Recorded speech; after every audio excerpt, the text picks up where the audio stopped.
So I'm not sure if it's an accident that you invited a developer with the architect and a part of a Genossenschaft who is a client also with the architect. But it's very interesting because today you can see from two directions or even from several directions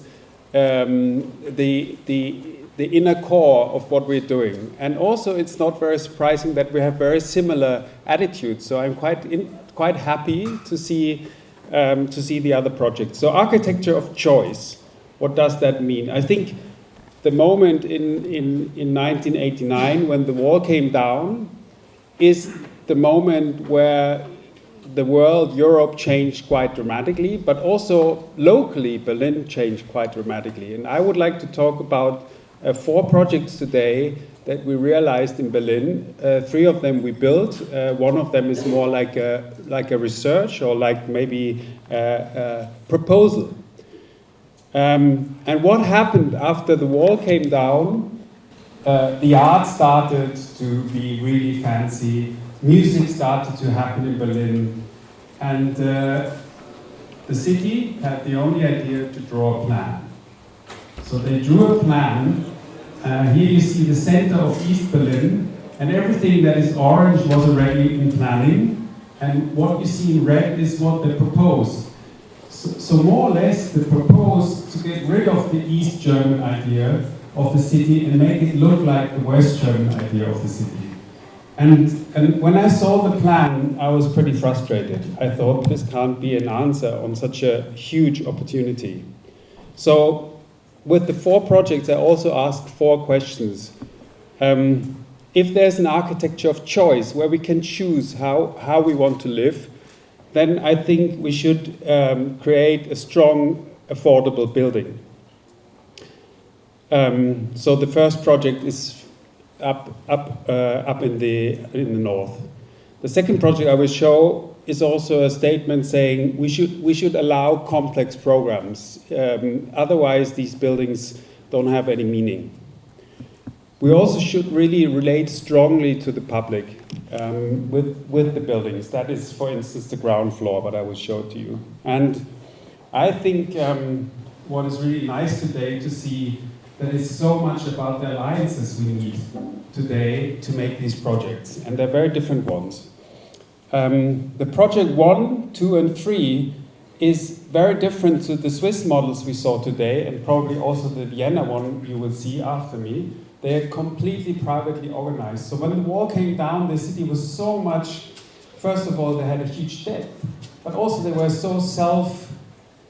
they had so many problems to make one city, 2 cities become one, or so somehow what we found after the wall came down, this is a plan of Prenzlauer Berg, now one of the most expensive areas. All the red dots are empty places. So in the east, after the war, a lot of the west city was already organized and buildings were built. But in the east, the inner city was left. And so you can imagine in the 90s, 2000, you have a city with so many empty plots. So we thought, hey guys, we should do something. And the first project you will see is we bought a site. My wife and me, we bought a site right on the wall. So you see the site when the wall was in the beginning. The wall was made mainly from old walls because they had no money to build a proper wall. But you see the site is more or less in this gap. So we thought, okay, we can make a strong building. We could do a complex program. And we should relate it to the public, but what we learned today, a small project has very many limits. It's just a gap. But we tried really hard to question the block, to question, could a building that is in a block only be a facade? Could it be more? Could you read it? Could it have different programs? So you see here on the left side, you see the program, the flat sizes. They were still pretty big, and you have to imagine there were no clients.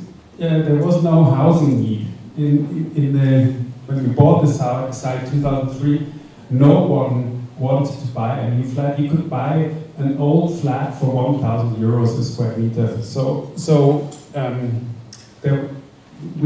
There was also no newspaper where you could say, hey, we make a Baugemeinschaft, because no one knew it. So it took us 3 years to find people, and therefore the flats are still quite big. But what we did already is that we could make the flats, when the kids go, you can just cut them up again, and so they become smaller ones. Also, we wanted to have a ground floor shop, but there was no one buying a shop, so I had to buy the shop. This is where my office is, and that's now very good. And all the yellow stuff is where we share spaces, so the garden and the rooftop. And then I just learned today the new name for projects, NBF, I would say, naive but motivated. So you can see me, and you can see the group. This is a pretty pioneer group, because we were the third, I think we were the third Baugemeinschaft in Berlin. So most of these people kind of really were interested in the model. And I'm also selfish in this project. I think you should also be selfish. I didn't only do it for others, it was also my chance to do something I want to do. So I think this alliance has two sides. We are all smiling. The moment where we went on the site the first time, we're still smiling. So one thing in this project was that the relation to the public is made through these huge balconies to the street side. So the building can open and close, because the city wouldn't allow us to have any balconies on this side, but we really want, this is very nice sun in the morning and a view to the TV tower. So we made these folding doors, and they said they didn't believe you could do it, so they gave us permission. And I think, because Michael was questioning individualism, I think these projects should allow maximum standardization or maximum individualism. You just have to lower the standard so people with very little money can afford, or someone says, can I play with you? As an architect, you say, oh, yes, of course. For instance, here, there are many ways of bathrooms. This is one. So what you see is the blue bathtub, the shower and the toilet. And of course, if you want a drink from the kitchen, you can open the bathtub. So this is a detail of what our office could do in this project. We very much liked it, of course. But we learned very quickly that this is not enough, that one side is very limited. And so there was an exhibition in 2007 about these first 10 projects in Berlin, full of people, and we immediately founded a network to find larger sites. So the next project we did was a whole block. It's 8 buildings with 5 offices. And in this block, our office, the 2, the red ones are our office. In this block, of course, we had many more opportunities to build cheaper, to also localize other programs, but also to question the block. For instance, we opened the block because it had a very stupid geometry, and to get the sun in and the light, we made the back of the block lower and the front higher, so that the courtyard has a lot of light, but we also built a huge roof garden to increase the size of the shared space. And I think the rule was very simple. Every architect could do the house. The only thing that was fixed was the side walls, the height of the floor, and the budget. And of course, we had a lot of discussions. Again, here you can see that I want the buildings to become volumetric. They should talk. So in this case, where you see the volume coming out, this is a flat, for instance, as you see on the right, that can go around the lift. So that on one hand we get, of course, side views. We can experience the city from the inside differently, but also the building has more depth. Then, of course, we improved our next shop. The first one we did was only one floor, but I have no meeting space. So I really like this. It's a very typical Berlin thing that you have a basement where the light comes right from a big window. And also they have to be quite small because most people in these Baugemeinschaften couldn't afford big spaces. So this has also been bought by one of the clients who lives in the house. But still, these are ownership models, only about Baugemeinschaft, so you build together, but you own. And here you see the Gap building, where we worked a lot. As you see on the top left, we worked a lot on the question of the way that also is a very tight corner. There's a privacy how you live in this building, but also that the block is open to the public, so you can look inside and you share. You see the staircase, but you see also that the flats we made here were much smaller already, because we were in an area in the east where there was less income. We just realized that we had to make tighter flats. And this is the shared courtyard, where you can see. I think the nice thing is you make this experiment. Everybody can do their own house. Every architect can dream of this house they want to do, but there's also conflicts about this. I think it's kind of successful because it's there, but it's also a question if we make a block, how do we maybe talk more about it being also one house? And the roof garden was really stunning view up there. It's very nice there. But as we discussed it before, our heart is kind of, now it's more the euro in the city that kind of balances the wage. And therefore, we had to start with colleagues of mine, we had to start to discuss things publicly. For instance, we founded this group called Team 11, and we discussed the question of ownership. Who owns the city? Who owns the ground? We had in Arch Plus, we had 8 pages of looking at specific sites, writing letters to the government. Why would they sell the site to a developer? And we tried to really push it to become political about it.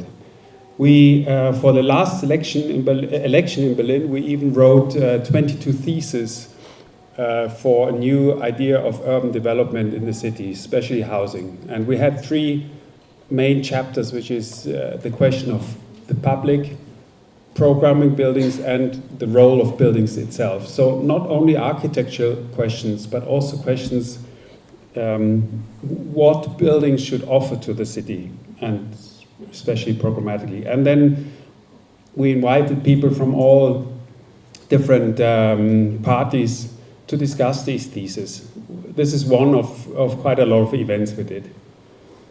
And the third project, this is the one Michael talked about, is probably the most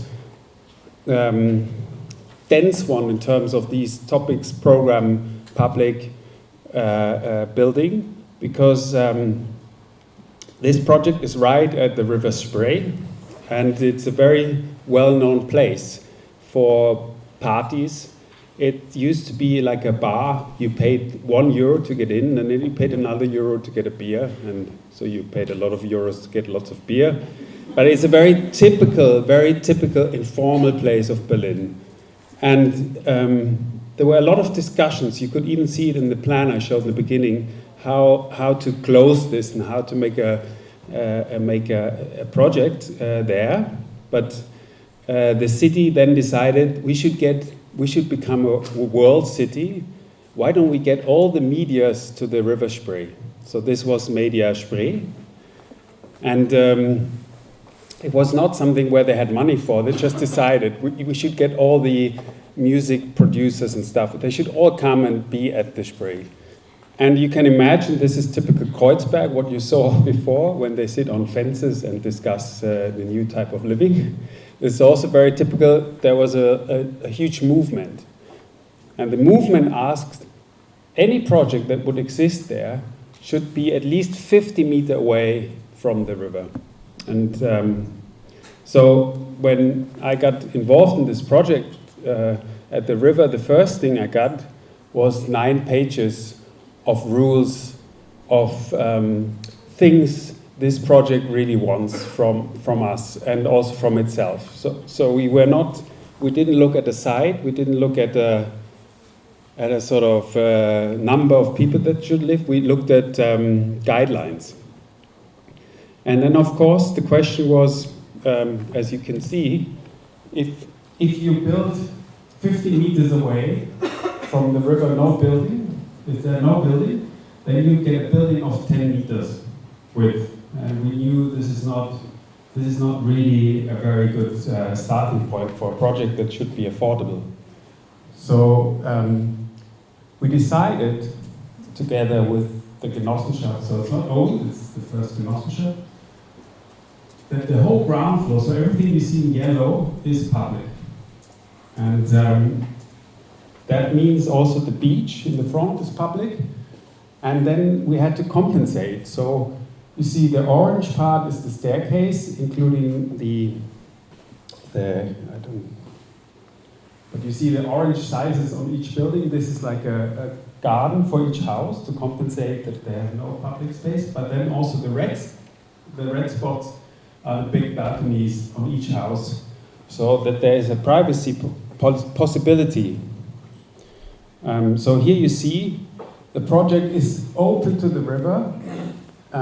It's not closing because we wanted every building to have either a part of the river, the view, share it, or have the south on the other side.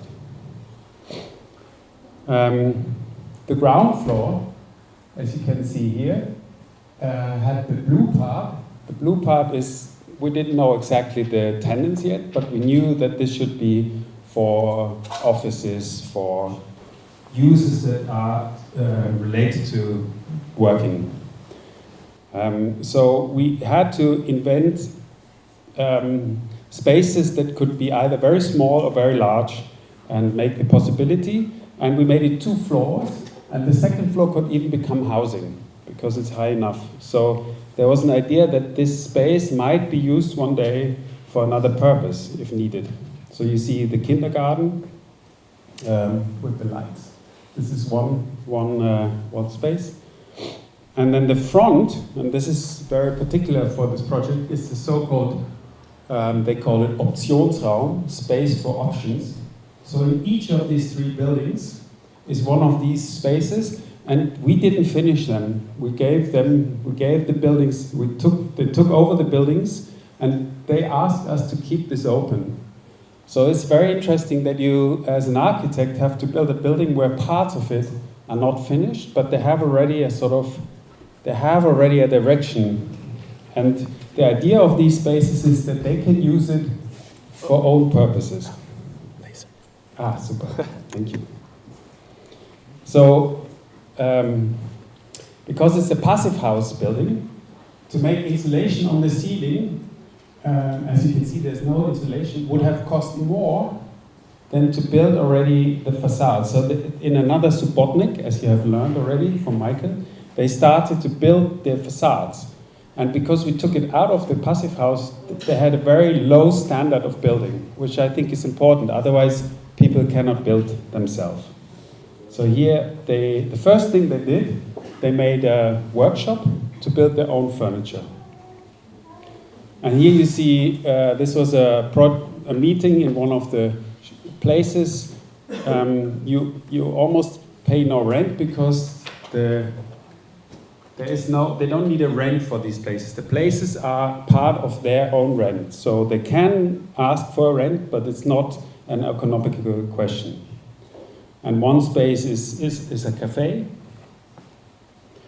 The program is very interesting. We had to deliver flats from 40 square meter to any size cluster flats. So the biggest problem, of course, are the small flats. And then we had to develop this kind of catalog. So whenever a new Genosse would come in, the Genossenschaft, the people who organized it, would kind of know what they can offer, but they would also know what they have left. So they could, while we were building, it would fill up. It was not filled up. There were no flats when we started building. And so here you see more or less the distribution, the three buildings. You see that almost 50% are quite normal flats, any size. 25% are these cluster flats, or like the flat Michael talked about where he lives. And then you see the blue stuff is working, and the yellow ones are the one I just talked about, the optional spaces.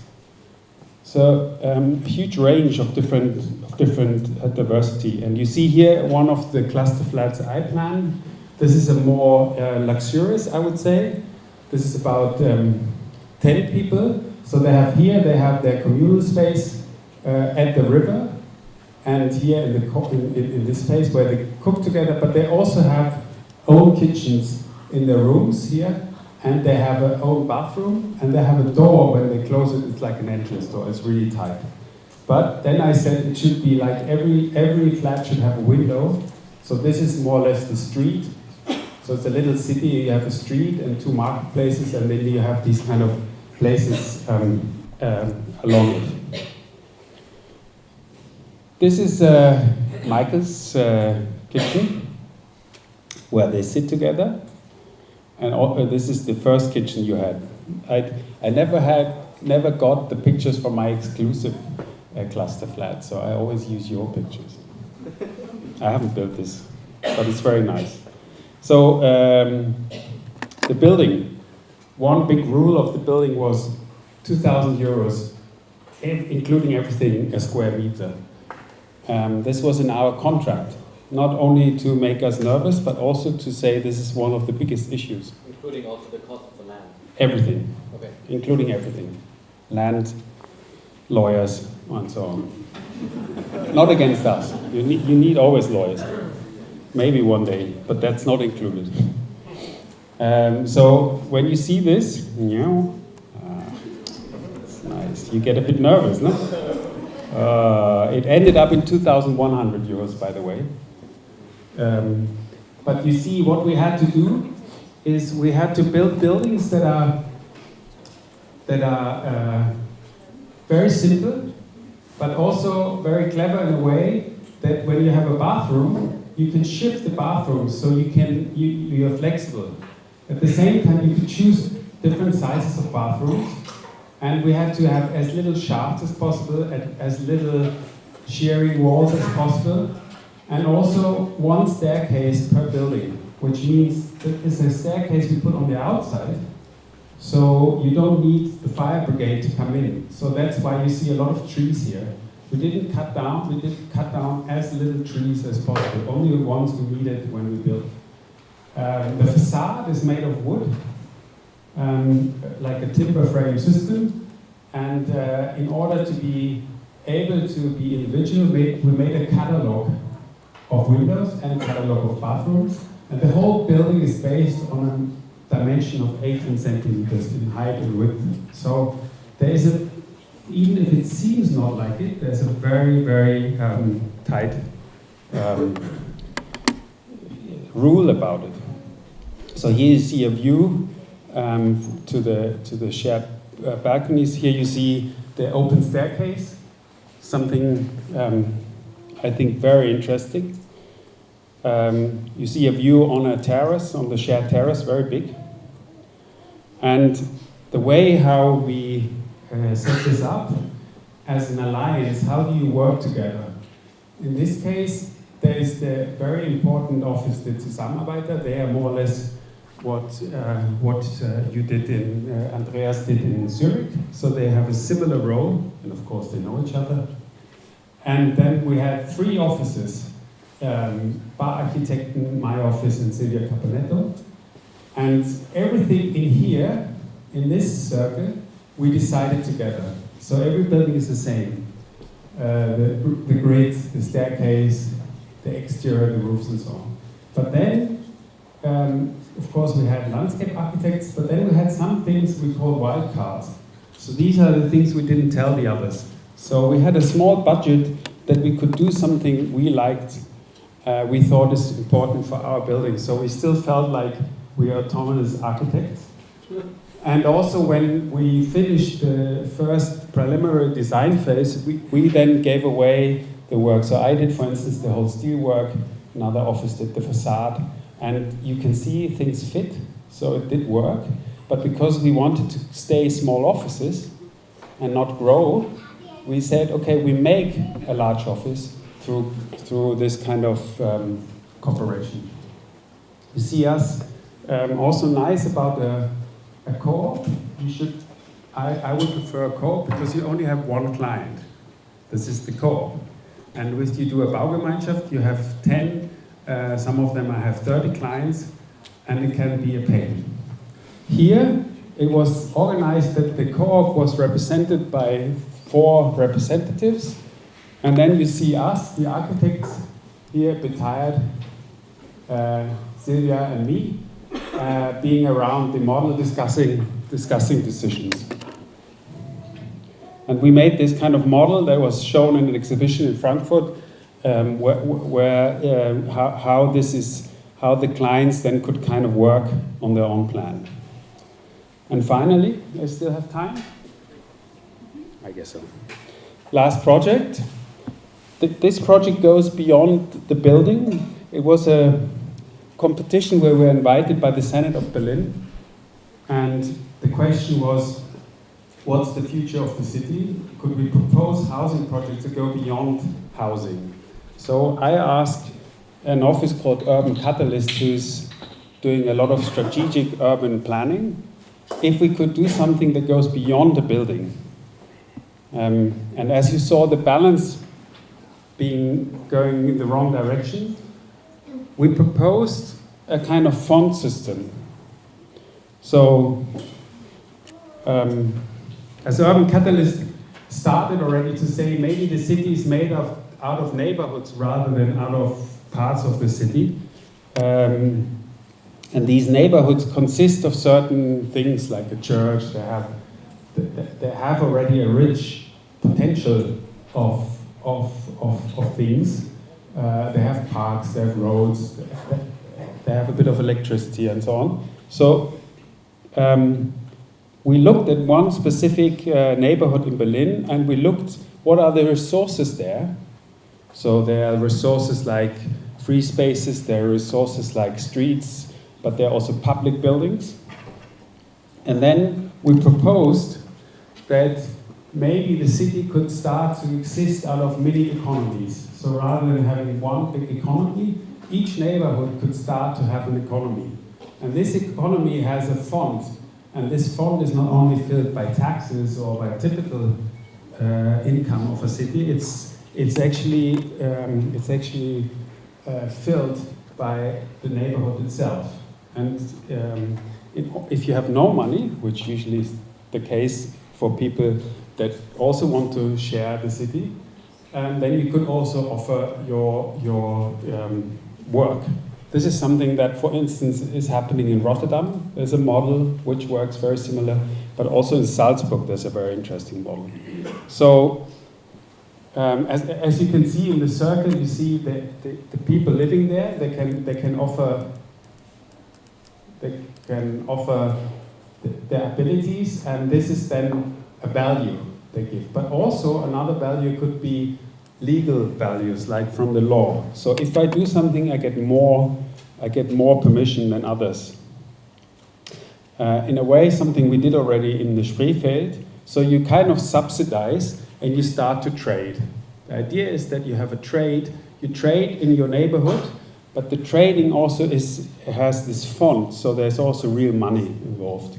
And from that, we developed an architecture. So we had existing resources already there on site, and then we proposed a building that would also become part of the fund. So you see that the building is also an income for the fund. What you said before, you pay less and less rent, and already in your case you pay 10 cents for a square meter that you paid into a solidarity package. We said it could be also €1 that you put into the fund, and so the neighborhood has money to develop things. So you see the building, and you see that we used existing stuff like the playground, like the football pitch, and we just extended it. We didn't take down everything. We kind of developed it and supported the existing program and added new program. So we can look at a model of architecture, but when we look from the other side, we look at the model of programming the place. So I think this is my final image. This is a project of Ron Harron already in the 60s, where they could see the city being an oasis. So maybe the architecture of choice is becoming the city of choice. Hopefully it does, and this is what I think is a very nice vision. Thank you.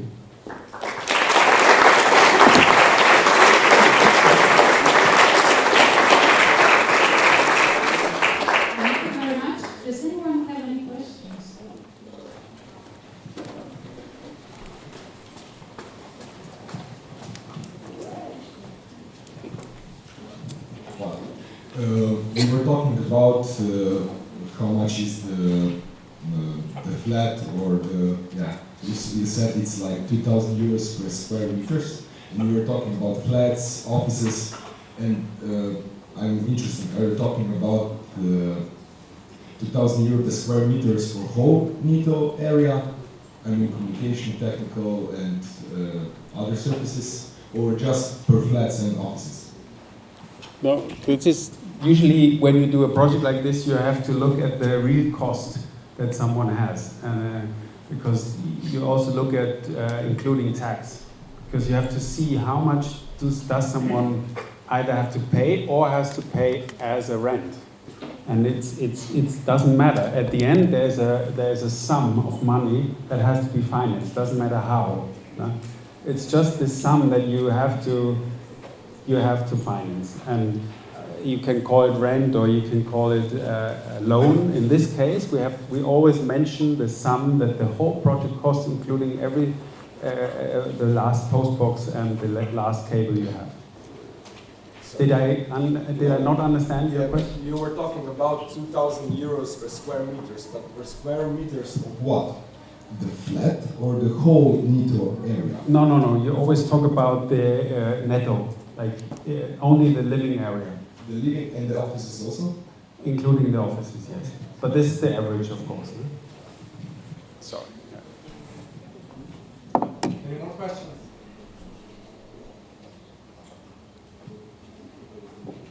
Yeah.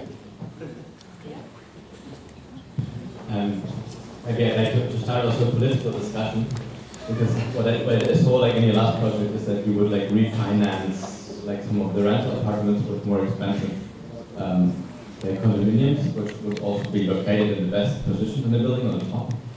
Like my ethics would be like in my project always like the top floor would be like a penthouse, which would be kind of public, or at least to everyone in the building. So I would always like give the best space to like make the collective space. But it's kind of interesting because another architect from Berlin, Arno Brandelhuber, he also proposed something similar, that like for each developer who gets to build one story more, if he builds like the same surface of like kind of affordable flats. And I see in that kind of logic, which is it's like to solve the housing crisis or the crisis of like affordable flats through like this kind of little rules of market intervention. Basically, I see a problem there, because I think the problem of affordable housing is like is the problem, like it's a political problem and a problem of society as a whole. And I don't think that the problem will be solved like through private initiative and on that level. And also like I think then always like the worst part of the apartments will be the affordable apartments, and the best one will be like the kind of expensive luxury condominium. I think that like the problematic like kind of unequal structure of society that is like being reproduced there in buildings. So like it's more like a comment, but maybe you all have an opinion. If you ask me, I think you're right. I would say so as well. Most time we make the top space become shared space. No, you saw for instance, the shared terrace. So everyone, even on ground floor, can experience the view or being out of a building, out of the city. This is also really important. But in this case, I think we should not completely refuse the private sector as a developer or the people that would like to own. So I think we should also have a diversity of models, and I would prefer even these diversities in buildings. But of course, when you then have a co-op and a private ownership, it's a complex situation because they're very different interests. In this case, we tried to talk about how you could trade. This is what we were interested in. I think it's more like a starting model of the idea that that the city would also have a mix through trading. Some more questions? No?